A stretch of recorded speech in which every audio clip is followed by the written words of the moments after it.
缄默。于是，一旦被人开窑代理小镇，人在你爹的本命词上。生人不忌，齐先生，铜钱该如何处置？齐先生的大恩大德，留在院中即可。30。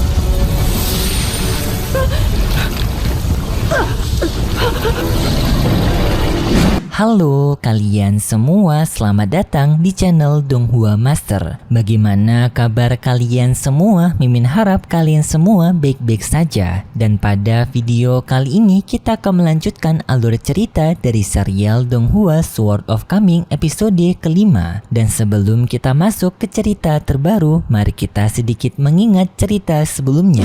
Yang dimana pada cerita sebelumnya, Camping An telah mencoba untuk mencari keberadaan dari Nona Chai, yaitu untuk balas dendam kepada Nona Chai karena sebelumnya telah melukai Camping An. Sedangkan untuk Nona Chai dan juga Tuan Fu kemarin, mereka berdua kemarin sedang membicarakan tentang orang yang akan dipilih oleh mereka untuk menjadi murid baru dari sekte mereka masing-masing, yaitu Tuan Fu yang berasal dari sekte naga, sedangkan Nona Chai berasal dari sekte awan. Dan di saat itu Tuan Fu tampaknya jatuh cinta kepada Nona Chai, namun ia sadar bahwasannya jatuh cinta ini bukanlah sesuatu hal yang baik, apalagi ia mengetahui niat buruk dari Nona Chai yang berniat untuk menghabisi dirinya. Jadinya kemarin Tuan Fu berniat untuk menghabisi Nona Chai terlebih dahulu, tetapi di saat itu tiba-tiba saja Camping An mengambil alih tugas tersebut dengan dirinya menghabisi Nona Chai menggunakan sebuah serpihan keramik. Yang lalu juga Camping An berniat untuk menghabisi Tuan Fu dan terjadilah pertarungan di antara mereka berdua, dan itu merupakan inti cerita pada cerita sebelumnya. Kalau gitu pun sekarang langsung saja kita masuk ke bagian cerita terbaru. Cerita ini berlanjut dengan Camping An yang berada di teknik dari Tuan Fu, yaitu sebuah teknik yang membuat Camping An terjebak di dalam sebuah ikatan naga yang dibuat oleh Tuan Fu. Tetapi tidak lama kemudian Tuan Fu melepas ikatan tersebut, mengatakan bahwasanya ia tidak akan membunuh Camping An, tetapi ia juga tidak akan membuat Camping An merasa aman. Tetapi di saat itu tak disangka Camping An bisa memberontak ke arah dari Tuan Fu, yang di sini Camping An menyerang Tuan Fu menggunakan tendangannya, dan di saat Camping An berniat untuk menghabisi Tuan Fu menggunakan pisau gioknya, tiba-tiba saja pergerakan dari Camping An dihentikan oleh Tuan Chi yang datang ke tempat mereka.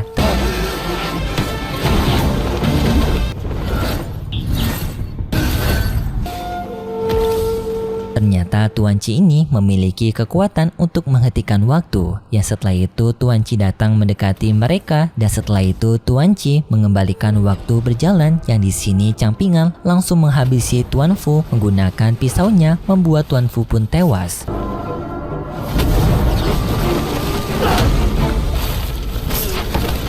Tetapi di saat itu tak disangka tetua Chi ini dapat mengembalikan waktu ke tempat sebelum Camping An menghabisi Tuan Fu, yang di sini tak disangka juga tetua Chi dapat merubah pergerakan dari Camping An yang sebelumnya menghabisi Tuan Fu, kini ia hanya membuat Tuan Fu tercekik saja. Yang di sini Fu mengancam kepada Camping An bahwasanya jika Camping An menghabisi dirinya maka ia akan mendapatkan masalah. Tetapi pada saat ini terlihat sepertinya Camping An terpengaruhi oleh kekuatan kegelapannya, yang di sini ia tampak berusaha untuk menekan dirinya agar tidak melukai Tuan Fu lagi. Tetapi kekuatan kegelapan itu tampak mencoba untuk mengendalikan Camping An dengan berusaha keras menghajar si Tuan Fu, yang sampai pada akhirnya Camping An pun melukai tangannya sendiri, membuat Tuan Fu tidak jadi terluka. Dan melihat kejadian ini, tetua Chi melihat bahwasanya Camping An sepertinya memiliki potensi yang lebih baik, yaitu berubah menjadi orang baik. Yang di sini pun Tuan Chi berbicara kepada Camping An dengan ia kembali menghentikan waktu, tetapi ia membiarkan Camping An untuk dapat bergerak dan berbicara dengannya. Camping An pun sangat kaget melihat keberadaan dari Tuan Chi yang berada di belakangnya. Yang di sana Tuan Chi mengambil kertas segel yang berada di tubuhnya Camping An, yang ternyata kertas segel itulah yang telah mengendalikan tubuhnya Camping An, alias kekuatan kegelapan yang mengendalikan Camping An untuk menghabisi Fu ternyata berasal dari kertas itu, yang ternyata kertas itu berasal dari tetua Liu Zongmeng alias kakek sebelumnya yang telah membawa Guchan. Dan di sana Tuan Qi menyarankan kepada Campingan untuk membiarkan Fu dibebaskan, dan Tuan Qi mengajak kepada Campingan untuk mengobrol bersama dirinya. Campingan menerima ajakan tersebut, yang lalu pun Campingan bersama Tuan Qi mereka berdua berjalan bersama dengan sekarang waktu yang masih dihentikan oleh Tuan Qi. Di sana Tuan Qi bertanya kepada Campingan apakah Campingan mempercayai kekuatan mistik. Campingan menjawab bahwasanya ia percaya dengan hal tersebut karena orang tuanya dulu sering bercerita, terutama ibunya. Tuan Qi pun cukup senang karena Campingan ternyata memiliki ilmu pengetahuan yang cukup memuaskan dari sang ibu, dan juga Tuan Qi memberitahu kepada Campingan bahwasanya tempat tinggal mereka ini merupakan tempat dari penguburan sang naga legendaris yang dulu pernah dikalahkan oleh 4 kekuatan besar. Jadi bisa dibilang tempat mereka ini dulunya merupakan tempat pertempuran melawan sang naga legendaris, dan akibat dari tempat ini merupakan makam dari sang naga legendaris. Anak-anak kecil yang terlahir dari tempat ini memiliki kekuatan spiritual yang lebih besar daripada orang-orang biasa yang lahir di luar dari tempat ini. Jadi ini menjelaskan banget cuy kenapa sebelumnya Cai dan juga Fu berniat untuk mencari murid dari tempat tinggal ini, karena ternyata tempat ini tuh bisa dibilang sebagai tempat kelahiran dari calon kultivator hebat, karena tempat ini merupakan tempat dari pemakaman naga. Tetapi di sana Campingan sepertinya tidak tertarik dengan cerita itu. Ia justru ingin bertanya kepada Tuan Qi mengenai kedua orang tuanya. Tuan Qi pun sedikit membocorkan rahasia besar yang ternyata terjadi di tempat dari tinggal mereka, yang ternyata orang-orang yang lahir di tempat mereka ini takdir mereka telah ditentukan oleh sebuah porselin ataupun sebuah tungku keramik. Karena waktu setiap orang yang lahir di tempat ini, maka mereka akan dibuat keramik mereka sendiri dari darah mereka, yang dimana keramik tersebut nantinya akan diberikan kepada pihak kekaisaran agar pihak kekaisaran bisa mengendalikan mereka. Tetapi untuk kedua orang tuanya Campingan,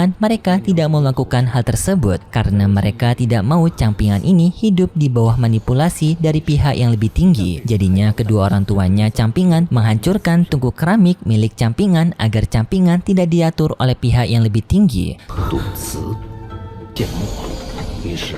一旦被人开窑代理小镇，人在你爹的本命词上。 Tetapi akibat hal tersebut membuat keluarganya Campingan menjadi keluarga yang bisa dibilang terhina oleh tempat mereka, karena keluarga Campingan yang tidak menjalankan tradisi dengan baik, dan akibat hal tersebutlah membuat ayahnya Campingan dihabisi oleh pihak yang lebih tinggi. Bisa dibilang ayahnya Campingan telah mengorbankan dirinya untuk kebebasan Campingan. Di sana juga Tuan Qi menceritakan tentang 4 kekuatan besar yang berada di wilayah ini, yang dimana mereka telah memegang 6 jiwa dari kekuatan naga, yang bisa dibilang mereka merupakan juru kunci dari kekuatan naga. Dan di sana juga Tuan Qi memberitahu kepada Campingan mengenai tingkah jahat yang telah dilakukan oleh kakek Liu Zamo yang telah menggunakan Campingan sebagai sebuah mainan, yaitu dengan Tuan Qi memberitahu bahwasanya jimat sebelumnya yang berada di tubuhnya Campingan membuat tubuhnya Campingan tidak bisa dikontrol adalah ulah dari sang Tuan Liu Zamo sebagai bentuk permainannya kepada Tuan Fu dan juga Nona Cai sebelumnya. Jadi jika Campingan ingin menyalahkan seseorang akibat masalah yang ia alami, Tuan Liu Zamo lah merupakan orang yang harus bertanggung jawab. Dan juga Tuan Qi di sini mengajari beberapa tata cara kehidupan kepada Campingan, yang dimana setelah itu Campingan diberikan sebuah simulasi oleh Tuan Qi, yaitu adanya seseorang yang terjatuh ke dalam sumur, yang di sana Campingan secara refleks mencoba untuk menyelamatkan orang tersebut, tetapi yang malah masuk ke dalam sumur itu yang membuat mereka berdua sama-sama terjebak di sana. Yang setelah itu pun simulasi dihentikan oleh Tuan Qi. Dengan di sini Tuan Qi mengatakan bahwasanya Campingan tidak boleh terlalu ceroboh untuk menyelamatkan orang lain. Menyelamatkan seseorang mungkin sesuatu tindakan yang baik, tetapi jika tindakan tersebut sampai melukai dirinya sendiri, hal tersebut bisa dibilang merugikan. Tetapi Campingan menjawab bahwasanya ia akan mencoba untuk menyelamatkan orang lain sebisanya. Jadi Campingan berusaha menjawab bahwasanya ia tidak peduli dengan dirinya sendiri, asalkan dirinya memiliki kesempatan untuk menyelamatkan orang tersebut, maka ia akan tetap menyelamatkannya. Mendengar hal itu membuat Tuan Qi pun merasa kagum dengan sikap baik yang dimiliki oleh Campingan. Dan di sini Tuan Qi masih belum terima kepada kakek Liu Zamo yang telah memberikan penderitaan diberikan kepada campingan sebelumnya. Jadi di sini pun Tuan Qi menggunakan kekuatannya untuk mencari keberadaan dari Tuan Liu Zamo, yang sampai pada akhirnya Tuan Qi pun telah berhasil menemukan keberadaan dari sang Tuan Liu Zamo tersebut, yang langsung ia memberikan tekanan kepada kakek Liu Zamo, yang seketika membuat kakek Liu Zamo pun ketakutan dan meminta ampun kepada Tuan Qi. Dengan di sini akan memberikan kompensasi kepada campingan berupa beberapa koin emas di kantungnya.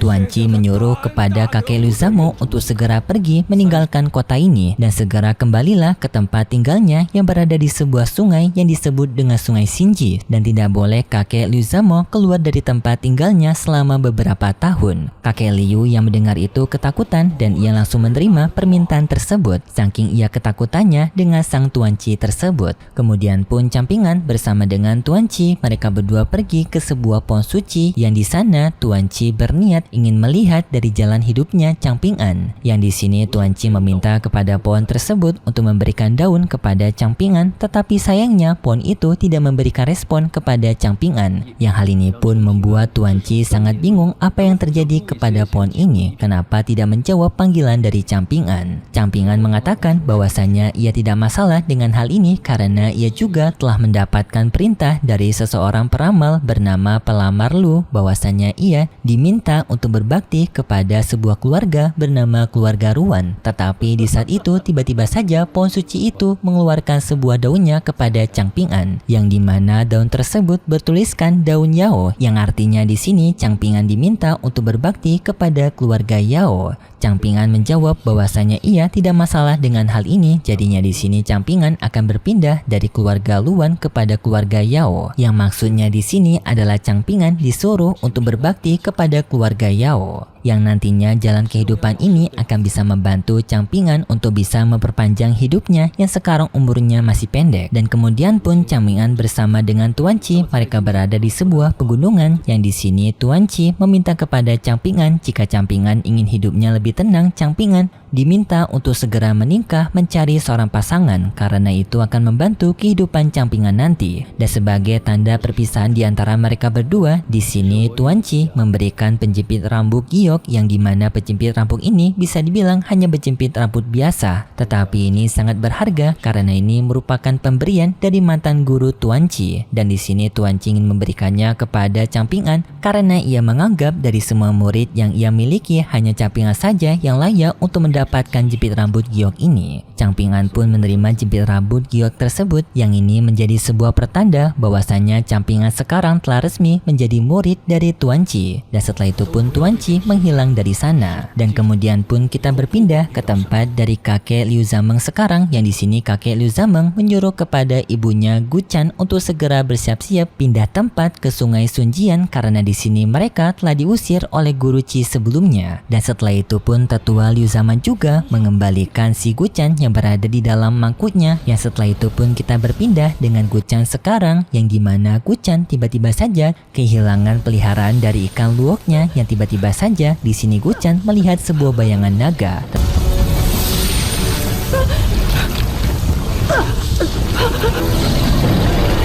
Tetapi sayangnya setelah itu pun alur cerita dari serial Donghua Sword of Coming episode kelima bersambung. Jadi pada cerita kali ini, bagi kalian yang pusing apa yang terjadi, intinya pada cerita kali ini itu menceritakan tentang campingan yang mendapatkan tujuan baru dari sang Tuan Qi ini, yang juga Tuan Qi ini telah menceritakan masa lalu dari orang tuanya campingan dan juga keluarganya kenapa dibenci oleh para desa karena kedua orang tuanya campingan yang telah melanggar aturan adat dari kota ini demi untuk menyelamatkan kebebasan campingan. Dan bagi kalian yang masih penasaran untuk cerita selanjutnya, bisa ditunggu pada part berikutnya. Kalau gitu pun terima kasih buat kalian semua yang sudah menonton video ini sampai akhir. Jika kalian suka dengan video kali ini, bisa beri like serta subscribe, dan sampai jumpa di video selanjutnya. See ya!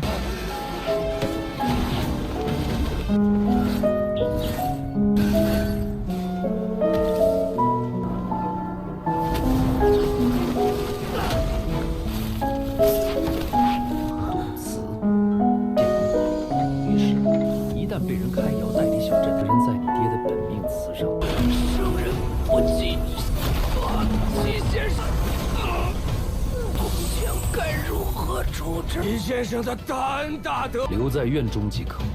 30。